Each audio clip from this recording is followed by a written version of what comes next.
Hello student, आज आपण आपलं ग्रॅव्हिटेशनचं नेक्स्ट लेक्चर बघणार आहोत. That is lecture 3rd. त्याच्यात आपण 4 टॉपिक्स बघणार आहोत. मास आणि वेट यांचं comparison, second free fall, third gravitational potential energy आणि फोर्थ एस्केप व्हेलॉसिटी. मागच्या लेक्चरमध्ये आपण काय बघितलं होतं? Newton's universal law of gravitation, earth's gravitational acceleration आणि variation in value of G. जीची व्हॅल्यू ही प्रत्येक ठिकाणी कशी चेंज होत जाते ते बघितलं होतं. आता बघायचं आहे मास आणि वेट यांचं कंपॅरिझन. मास म्हणजेच काय, तर mass is nothing but amount of matter. कुठल्याही ऑब्जेक्टमध्ये किती अमाऊंटमध्ये मॅटर प्रेझेंट आहे ते म्हणजेच काय झालं तर मास. आणि weight is nothing but the force. Earth कुठल्याही ऑब्जेक्टला स्वतःकडे अट्रॅक्ट करण्यासाठी जो फोर्स लागतो तो फोर्स म्हणजेच काय झालं तर वेट. यांचं एस आय युनिट काय आहे, तर मासचं एस आय युनिट आहे kg म्हणजे किलोग्राम आणि वेटचं एस आय युनिट काय आहे, न्यूटन. मास ही काय झाली स्केलर क्वांटिटी आणि वेट ही काय झाली वेक्टर क्वांटिटी. कारण मासला कुठलंही डायरेक्शन नसते तर weight has an direction. Weight म्हणजेच काय तर फोर्स कुठेही अप्लाय करायचा असेल तर तिथे डायरेक्शन ही रिक्वायर्ड असते. कळालं? नेक्स्ट, मासची व्हॅल्यू ही कुठेही कॅल्क्युलेट केली तर ती सेम येते. कम्पेअर टू धिस, वेटची व्हॅल्यू जर आपण ह्या प्लॅनेटवर केली तर ती डिफरंट येईल, दुसऱ्या प्लॅनेटवर केली तर ती डिफरंट येईल. कारण तिथे ग्रॅव्हिटेशनल फोर्स येतो अप्लाय होत असतो. ठीक आहे.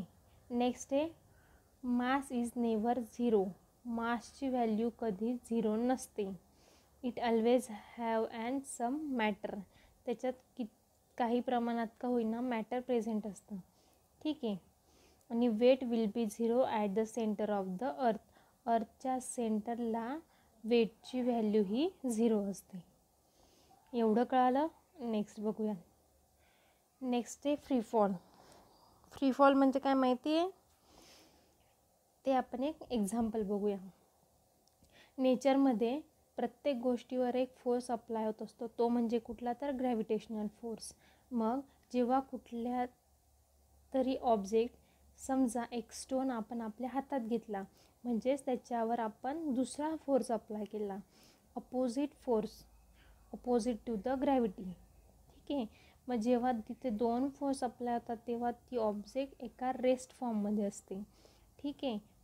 मग ज्या सेकंदाला आपण ती ऑब्जेक्ट आपल्या हातातून रिलीज करू, तो स्टोन आपल्या हातातून रिलीज करू, तेव्हा त्याच्यावर कोणता सिंगल फोर्स अप्लाय होईल, तो कुठला, under the influence of gravitational force. मग जेव्हा तिथे ग्रॅव्हिटेशनल फोर्सच्या इन्फ्लुएन्समध्ये तो स्टोन जातो तेव्हा तो काय होतो, फ्रीली फॉलिंग कंडिशनमध्ये असतो.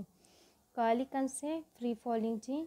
मग ज्या कंडिशनला तो स्टोन हातातून रिलीज होतो त्याची स्टार्टिंगची व्हेलॉसिटी किती असते, 0 असते. आणि जसजसा तो खाली जातो तशी त्याचं ॲक्सेलरेशन वाढत जातं, म्हणजेच त्याची व्हेलॉसिटी पण वाढत जाते. पण कम्प्लिटली फ्री फॉलिंग कंडिशन ही आपल्याला व्हॅक्यूममध्येच बघायला मिळते. का? कारण नॅचरल कंडिशनमध्ये सराउंडिंगमध्ये एअर किंवा बायंड फोर्स प्रेझेंट असतो, तो त्या स्टोनला अपोज करतो, त्यामुळे कंप्लीट फ्री फॉलिंग कंडिशन बघायला मिळत नाही. मग जेव्हा त्या ऑब्जेक्टला on the surface of the अर्थ पोचायला किती व्हेलॉसिटी लागली आणि किती टाईम रिक्वायर्ड असेल ते कॅल्क्युलेट करण्यासाठी आपण तिथे न्यूटन्सचे लॉज यूज करतो. न्यूटन्सचे किती लॉ आहे, 3 लॉज आहे. मग त्या फॉर्म्युला थ्रू आपण हे कॅल्क्युलेट करतो. फक्त त्याच्यात यू म्हणजे इनिशियल व्हेलॉसिटी ही 0 कन्सिडर करायची आणि ए म्हणजे ॲक्सेलरेशन इज इक्वल टू जी घ्यायचा. कळालं? मग ते फॉर्म्युले इथे बॉक्समध्ये दिलेत. न्यूटन्सचा फर्स्ट लॉ कुठला आहे, v is equals to you plus a t.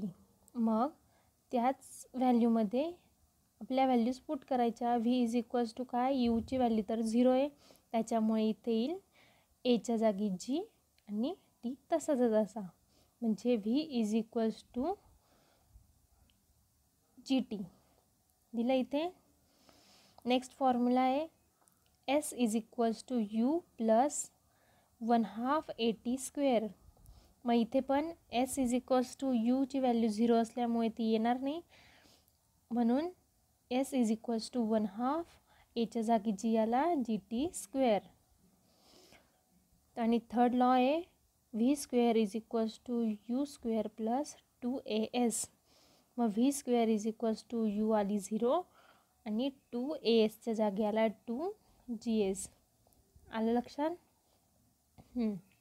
मग याच्याच अपोजिट जेव्हा स्टोन आपण खालून वरच्या डायरेक्शनला फेकतो तेव्हा जीची व्हॅल्यू काय होईल, ग्रॅव्हिटेशनच्या अपोजिट असल्यामुळे जीची व्हॅल्यू ही मायनस होईल. मग ह्याच व्हॅल्यूमध्ये जेव्हा आपल्याला अपोजिट डायरेक्शनचं कॅल्क्युलेशन करायचं असेल तेव्हा जीची व्हॅल्यू ही मायनस घ्यायची. त्याचा मॅग्निट्यूड सेम असतो पण त्याची वेलॉसिटी ही चेंज होते. कळालं? जनरली मून आणि बाकीचे जे सॅटेलाईट असतात ते अर्थच्या ग्रॅव्हिटेशनल फील्ड म्हणजेच फ्रीली फॉलिंग कंडिशनमध्ये असतात. आलं लक्षात?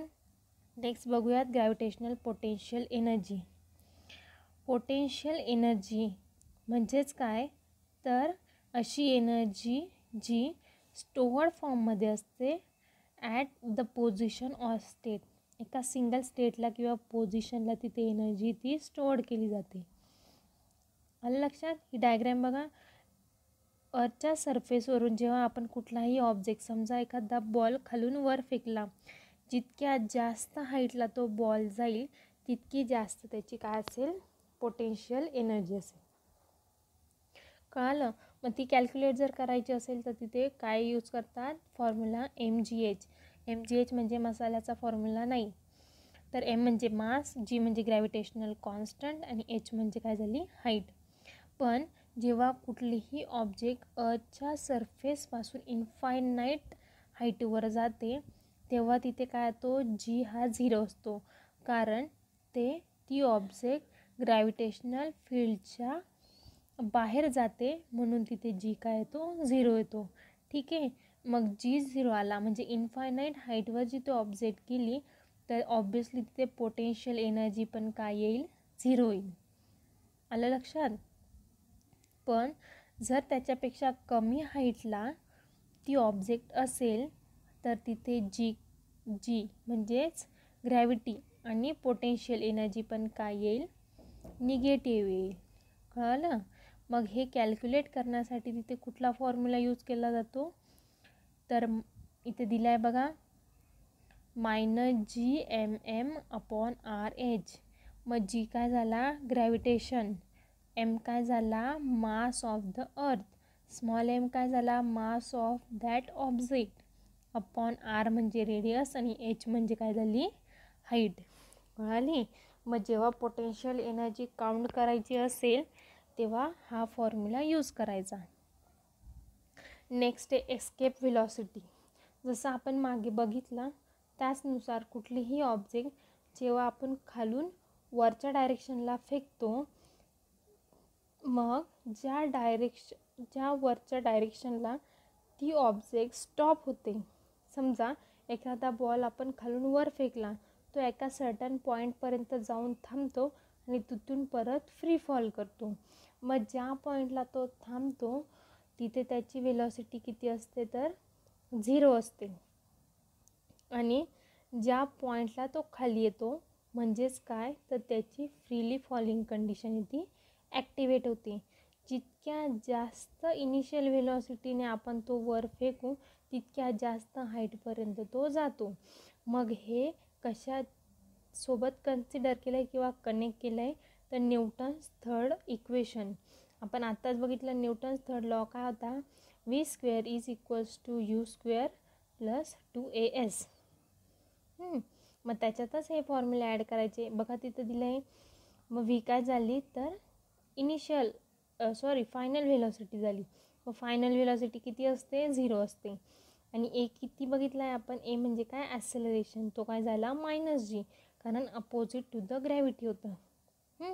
मग त्याच्यात ह्या व्हॅल्यूज पुट करायच्या. 0 is equals to U2 plus 2, Aच्या जागी काय आला, -G आणि ब्रॅकेटच्या बाहेर S. मग तोच फॉर्म्युला कसा लिहिला, एस इकडे आला, एस म्हणजे काय झालं dispersion is equals to minus sign पुढे आला, U2 वर गेला, U² अपॉन 2G खाली आला. कळालं एवढं. मग एक्झॅक्टली एस्केप व्हेलॉसिटी म्हणजे काय, तर कुठलाही ऑब्जेक्ट जेव्हा अर्थच्या सरफेसपासून इन्फायनाईट अंतरावर जातो, म्हणजे खूप लांब स्पेसच्या बाहेर जातो, तेव्हा जेव्हा त्याच्यावर कुठलाही ग्रॅव्हिटेशनल फोर्स अप्लाय होत नाही, अशा कंडिशनला म्हणतात एस्केप व्हेलॉसिटी. कळालं. मग जेव्हा आपल्याला ती एस्केप व्हेलॉसिटी कॅल्क्युलेट करायची असते, तर ती कुठल्या याच्याने कॅल्क्युलेट करतात, तर law of conservation of energy. ती कशी कॅल्क्युलेट करतात ते बघूया आपण. इथे दिलं आहे बघा, इथे दोघं साईडचं दिलेलं आहे. At the surface of earth, अर्थच्या सरफेसवर ती कशी येईल, आणि अर्थच्या बाहेर म्हणजे स्पेसच्या बाहेर जेव्हा आपण ते कॅल्क्युलेट करतो डिस्टन्स, तो किती येईल. मग याच्यासाठी सगळ्यात इम्पॉर्टंट काय, तर कायनेटिक एनर्जी आणि पोटेन्शियल एनर्जी. मग अर्थच्या सरफेसवर कायनेटिक एनर्जी किती आहे, आपण आत्ताच बघितलं 1/2 mv². एस्केप व्हेलॉसिटीचा काढतोय म्हणून खाली आला ESC, दिसतंय. खाली आला आहे पोटेन्शियल एनर्जी. पोटेन्शियल एनर्जीचा फॉर्म्युला पण आपण आत्ताच बघितला, Gm/r प्लस H होता, पण इथे on the surface of earth, अर्थच्या सरफेसवरच काढत असल्यामुळे आपल्याला H लागेल का, तर नाही. मग दोघांची टोटल म्हणजे E1 काय येईल, kinetic energy plus potential energy, त्याच्या व्हॅल्यूज पुट केल्या. एवढं कळालं. त्याच्यानंतर इकडे बघा, स्पेसमध्ये त्याचे कॅल्क्युलेशन कसे असतील, तर कायनेटिक एनर्जी ऑब्वियसली 0 असेल, पोटेन्शियल एनर्जी पण बघितली आपण, इनडायरेक्टली 0 येईल. मग दोघांच्या व्हॅल्यूज पुट करून त्याची फायनल व्हॅल्यू काय येईल, 0 येईल. मग हेच आपण लॉ ऑफ कॉन्झर्वेशन जर यूज केलं, तर तिथे काय येईल, E1 is equal to E2.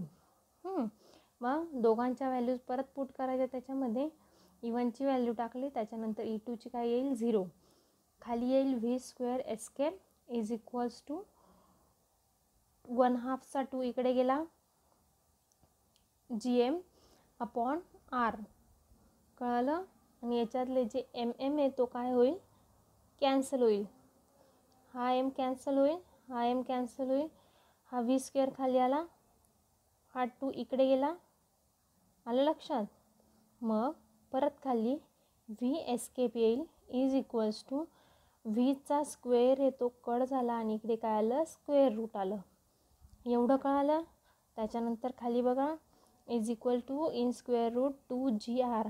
gr कुठून आला, तर g is equals to capital Gm असं असतं. त्यामुळे Gmच्या जागी आपण स्मॉल g तिथे पुट केला, आणि खालचा जो कॅपिटल आहे तो वर आला. मग याच्या त्यांच्या व्हॅल्यूज पुट करायच्या. त्याच्या व्हॅल्यूज पुट केल्यानंतर तिथे फायनल व्हॅल्यू काय मिळेल आपल्याला, 11.2 किलोमीटर पर सेकंड. ठीक आहे. म्हणजे जेव्हा आपल्याला अवकाशात कुठलाही सॅटेलाईट किंवा ग्रह सोडायचा असतो, तो सोडण्यासाठी त्याची इनिशियल व्हेलॉसिटी किती असायला लागते, 11.2 किलोमीटर पर सेकंड इतकी असावी लागते. कळालं. एवढं आलं लक्षात. ठीक आहे. ही कॉन्सेप्ट सगळ्यात इम्पॉर्टंट आहे. पोटेन्शियल एनर्जी आणि एस्केप व्हेलॉसिटी ह्या कॉन्सेप्ट या लक्षात ठेवायच्या.